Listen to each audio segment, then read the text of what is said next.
Hi hello friends, welcome to Thirumathi tamilarasi channel. நம்ம இன்னைக்கு இந்த வீடியோல எதை பத்தி பார்க்க போறோம் அப்படிங்கறத தெரிஞ்சுக்கிறதுக்கு முன்னால நான் உங்க எல்லார்கிட்டயுமே ஒரு சில விஷயங்கள் ஷேர் பண்ணிக்கணும் அப்படினு ஆசைப்படுறேன்.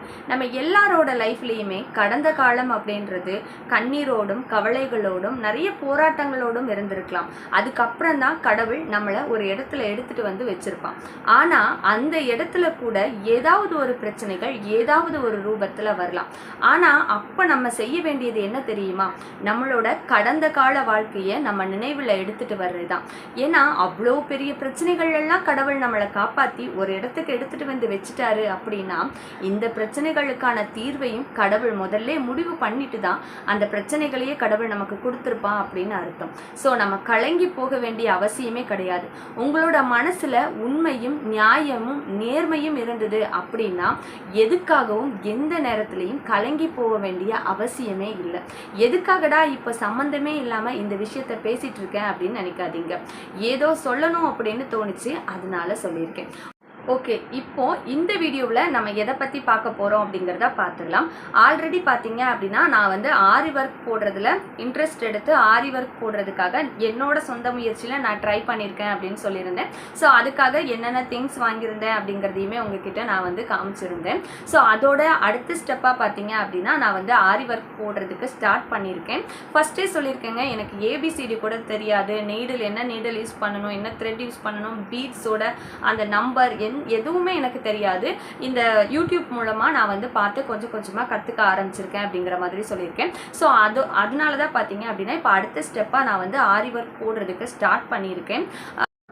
ஸோ முதல்ல பார்த்தீங்க அப்படின்னா ஆரி ஒர்க்குக்கு தேவையான திங்ஸ் எல்லாத்தையுமே நம்ம பக்கத்தில் எடுத்து வச்சுக்கலாம். ஒரு ஒர்க்கில் நம்ம உட்காந்துட்டோம் அப்படின்னா அதுக்கப்புறமா திரும்பி எழுந்திருச்சு நம்ம அந்த வேலையை செஞ்சோம் அப்படின்னாலே திருப்பி செய்கிறதுக்கு மனசு வராது. ஸோ தேவையான திங்ஸ் எல்லாத்தையுமே பார்த்தீங்க அப்படின்னா ஃபர்ஸ்ட்டே எடுத்து வச்சுக்கலாம்.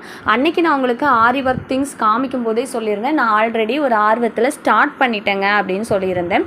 ஸோ அந்த கிளாத் பார்த்தீங்க அப்படின்னா ரொம்ப மட்டமாக இருந்தது. ஸோ அதுக்காக இன்றைக்கி கொஞ்சம் நல்ல குவாலிட்டியான கிளாத் எடுத்திருக்கேன். வேறு ஒரு ப்ளவுஸ் பிட் எடுத்திருக்கேன். அதுவும் பார்த்தீங்க அப்படின்னா என்னோடது தான். ஸோ அதில் நம்ம ட்ரை பண்ணலாம். ஃபர்ஸ்ட்டு நம்மளோடதுல தான் எப்போதுமே பார்த்தீங்க அப்படின்னா ட்ரை பண்ணணும். ஸோ அதை வந்து நான் இப்போ வந்து ஆரி ஒர்க் போடுறதுக்காக நான் வந்து டேப் வச்சு இன்ச் டேப் வச்சு என்னோட அளவில் நான் வந்து மார்க் பண்ணிகிட்ருக்கேன். நெக் டிசைன், அதுக்கப்புறமா ஸ்லீவ், அது எல்லாத்தையுமே நான் வந்து நல்லா மார்க் பண்ணிகிட்ருக்கேன்.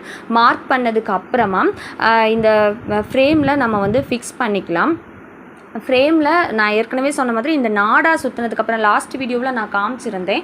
ஃப்ரேமில் வந்து நாடா சுற்றுனது உண்மையாகவே ஃப்ரேமில் நாடா சுற்றுனதுக்கப்புறம் அதோட ரிசல்ட் பார்த்தீங்க அப்படின்னா எனக்கு நான் வந்து செயின் ஸ்டிச் போடும்போது அதோட ரிசல்ட் எனக்கு தெரிஞ்சுது. நல்லா டைட்டாக இருந்தது, லூஸ் ஆகவே இல்லை. எனக்கு வந்து அந்த ஆரி நீடில் உள்ளே போட்டு எடுக்கும்போது அவ்வளோ ஒரு டைட்டாக இருந்தது, எடுக்கிறதுக்கே ரொம்ப ஈஸியாக இருந்தது. ஓகே, இப்போ பார்த்தீங்க அப்படின்னா ஃப்ரேமில் வந்து நான் ஃபிக்ஸ் பண்ணிட்டேன். இந்த அளவுக்கு டைட்டாக இருக்கணும். நம்ம தட்டணும் அப்படின்னா சவுண்டு வரணும். மத்தளத்தை தட்டும்போது வர சவுண்டு மாதிரி நல்ல சவுண்டு வரணும். அந்த அளவுக்கு நான் டைட்டாக வச்சுருக்கிறேன். இது வந்து எனக்கு ஃபஸ்ட்டு தான். எனக்கு செயின் ஸ்டிச் எல்லாம் போட தெரியாது. ஆல்ரெடி ஒரு டைம் மட்டும் இன்னொரு கிளாத்தில் நான் போட்டிருக்கேன். ஸோ என்னோடய ஒர்க் பார்த்தீங்க அப்படின்னா ரொம்ப ஸ்லோவாக தான் இருக்கும். 2 லேயர் செயின் ஸ்டிச் நெருக்கமாக நான் போடலாம் அப்படிங்கிற மாதிரி முடிவு பண்ணியிருக்கேன். அப்போ தான் நமக்கு இந்த கழுத்து ஓரம் அடித்து தைக்கிறதுக்கு வந்து லைனிங் கொடுத்து திருப்புறதுக்கு கரெக்டாக இருக்கும். ஸோ நான் வந்து 2 லேயர் செயின் ஸ்டிச் போட போகிறேன். ரொம்ப ஸ்லோவாக தான் போட்டேன். ஒரு கிட்டத்தட்ட பார்த்தீங்க அப்படின்னா ஒரு 2 to 3 hours நான் வந்து அதிலே உட்காந்துருந்தேன். பட் பார்த்தீங்க அப்படின்னா அது எப்படி அவ்வளோ நேரம் உட்காந்து இந்த செயின் ஸ்டிச் மட்டும்தான் இவ்வளோ தான் உங்களால் ஒர்க் பண்ண முடியுமா அப்படின்னு கேட்டிங்கன்னா, நான் இதில் உட்காந்து ஒர்க் பண்ண ஆரம்பித்ததுக்கு அப்புறம் தான் தெரிஞ்சுது ஆரி ஒர்க்குக்கு ஏன் அவ்வளோ ப்ரைஸ் வாங்குறாங்க அப்படின்னு. அப்போ தான் அவங்களோட கஷ்டங்கள் எல்லாமே எனக்கு புரிஞ்சுது. நம்மளோட பேக் பார்த்தீங்க அப்படின்னா அந்த அளவுக்கு பெயின் வர ஆரம்பிச்சிருது. அதே சமயத்தில் நம்மளோட அந்த நீடில் இப்படி திருப்பி எடுக்கிறதுனால நம்மளோட பெருவிரல் பார்த்தீங்க அப்படின்னா அவ்வளோ பெயின் வருது. எனக்கு அவ்வளோ டயர்ட் ஆயிடுச்சு. என்னோடய ஹெல்த்தே பார்த்தீங்க அப்படின்னா, அதாவது அந்த பேக் பெயின் பயங்கரமாக பேக் வந்து பெயின் ஆக ஆரம்பிச்சிருச்சு. ஸோ பார்த்தீங்க அப்படின்னா நான் இன்றைக்கி இதில் கொஞ்சம் ஒர்க் போட்டிருக்கிறேன். 2 லேயர் செயின் ஸ்டிச்சும் அதுக்கப்புறமா பார்த்தீங்க அப்படின்னா கொஞ்சமாக பீட்ஸ் வச்சும் கோல்டன் பீட்ஸ் வச்சும் கொஞ்சம் ஒர்க் பண்ணியிருக்கேன்.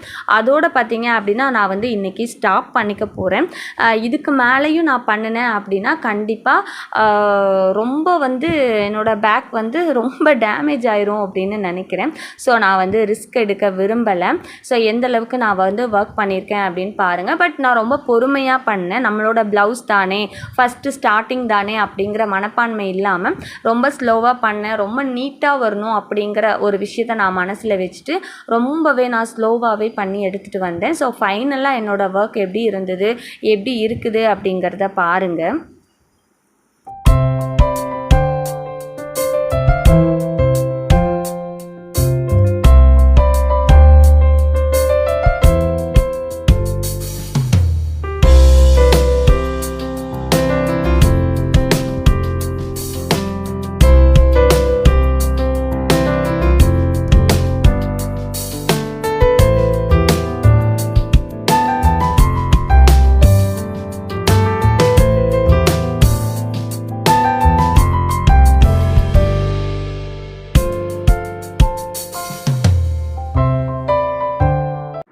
வீடியோ ஃபுல்லாக பார்த்துருந்துருப்பீங்க அப்படின்னு நினைக்கிறேன். என்னோடய ஃபைனல் ஒர்க்கும் நான் உங்களுக்கு காமிச்சிருந்தேன். என்னை பொறுத்த வரைக்கும் பார்த்தீங்க அப்படின்னா ரொம்ப நீட்டாகவே பண்ணியிருக்கேன். பட் பார்த்தீங்க அப்படின்னா கொஞ்சம் சின்ன சின்ன கேப் வருது. ஃபர்ஸ்ட் அப்படின்றதுனால சின்ன சின்ன கேப் மட்டும் வருது அப்படின்னு நினைக்கிறேன். பட் பார்த்தீங்க அப்படின்னா எனக்கு என்னோடய ஒர்க் வந்து ரொம்ப பிடிச்சிருக்குது. ரொம்பவே கஷ்டமாக தான் இருக்குது இதை பண்ணுறதுக்கு. நமக்கு வந்து எந்த ஒரு ட்ரைனிங்குமே இல்லாமல் டேரெக்டாக நம்ம வந்து இதில் பண்ணும்போது ரொம்பவே கஷ்டமாக தான் இருக்குது. ஆனால் வந்து கண்டிப்பாக முயற்சி பண்ணால் கண்டிப்பாக இது முடியும் அப்படிங்கிறது நான் உங்களுக்கு இந்த ப்ளவுஸ் ஃபுல்லாக நான் கம்ப்ளீட் பண்ணிவிட்டு காமிக்கும்போது கண்டிப்பாக உங்களுக்கு தெரியும். ஸோ வீடியோ ஃபுல்லாக பார்த்துருந்துருப்பீங்க, பிடிச்சிருக்கும் அப்படின்னு நம்புகிறேன். ஸோ நம்மளால் முடியாது அப்படிங்கிற ஒரு விஷயம் கிடையவே கிடையாது. எல்லாருமே வீட்டில் இதே மாதிரி ட்ரை பண்ணி பாருங்கள். பிடிச்சிருந்தது அப்படின்னா, இந்த வீடியோ பிடிச்சிருந்தது அப்படின்னா லைக் பண்ணுங்கள், ஷேர் பண்ணுங்கள், கமெண்ட் பண்ணுங்கள். நம்மளோட சேனலை மறக்காமல் சப்ஸ்கிரைப் பண்ணி வச்சுக்கோங்க. பக்கத்தில் இருக்க பெல் பட்டனை கிளிக் பண்ணி வச்சுக்கோங்க. அப்போ தான் நான் போடுற வீடியோ உங்களை கண்டினியூவாக வந்து சேரும். மீண்டும் இதே மாதிரியான ஒரு பயனுள்ள வீடியோவில் உங்களை சந்திக்கும் வரை உங்களிடமிருந்து விடைபெறுவது உங்கள் தமிழரசி.